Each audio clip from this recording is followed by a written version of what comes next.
Всем привет, кто меня слышит. С вами Сибдей Том с идеей изучения хакасского языка онлайн. Я продолжаю вести обучение, видеовебинары на обучению хакасского языка. С понедельника по пятницу стараюсь вечером, сейчас у меня это происходит в 8:30, по полчаса уделять времени хакасскому языку. Основная идея этих вебинаров следующая.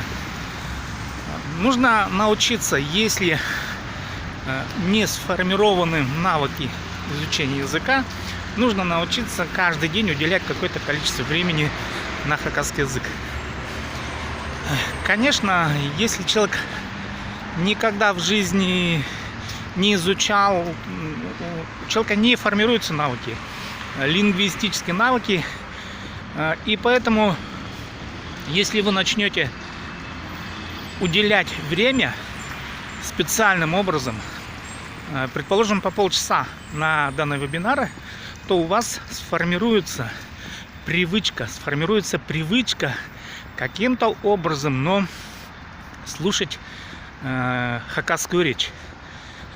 Я не скажу, что у меня идеальное обучение, идеальная методология и все остальное. Нет, совершенно нет. Я уверен в том, что нет идеального образца обучения языку. Его просто нет в принципе. Дело в том, что каждый человек индивидуален, и кому-то одна методика подходит, а кому-то та же самая методика не подходит.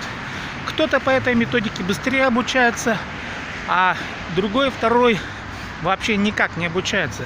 Это зависит от индивидуальных свойств восприятия человека. Поэтому я ориентируюсь лишь на одно.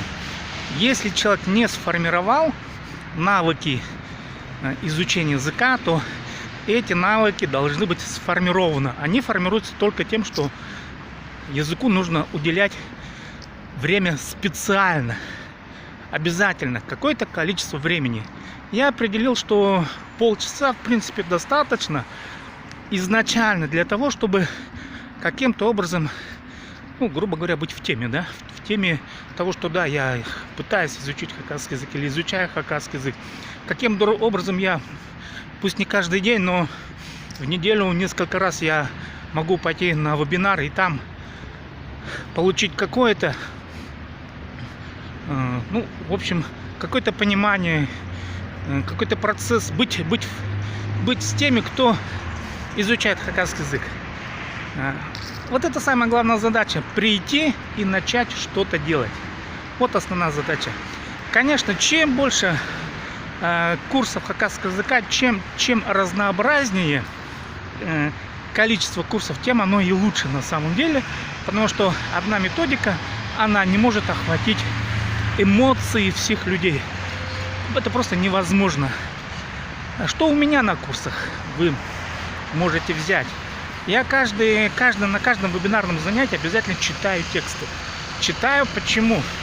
Чтобы человек на слух воспринимал литературную речь. Литературную, еще раз акцентирую, речь, которая сложена на базе качинского и сагайского диалектов. Но это не означает, что другие диалекты игнорируются. Литературы всегда принимают в себя стилевые особенности каждого из говоров и диалектов. Это очень важно на самом деле для любого литературного языка. И это обогащает любой язык. И вы услышите реальную хакасскую речь. Я читаю отрывки сообщений из газеты «Хабар», это республиканская газета.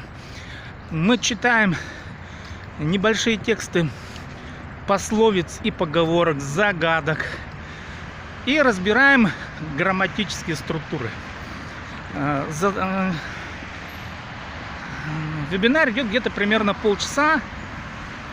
И теперь, плюс к этим вебинарам, я сейчас готовлю дистанционные курсы по домашним заданиям. Я сейчас делаю сайт, надеюсь, что у меня это получится. И человек может пройти какой-то тест. И это дополнительная форма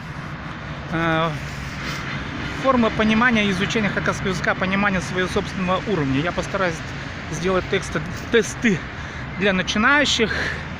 И, в общем, задача такая, чтобы человек понимал, какое слово он знает, какое нет. Ну, на автомате или, в общем, с помощью шпаргалок.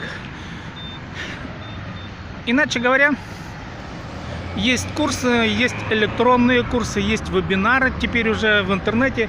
И можно к этому делу приобщиться и каждый день уделять по полчаса хакасскому языку. И потом у вас появится, я думаю, привычка и в реальной жизни общаться с другими людьми. Вы, конечно, будете задавать вопросы, а как, что, почему. И таким образом у вас формируется привычка изучения хакасского языка, а вебинары вам в этом помогут. С вами был Сибдейтон. Подписывайтесь на курсы, на канал. Ну и давайте изучать хакасский язык вместе.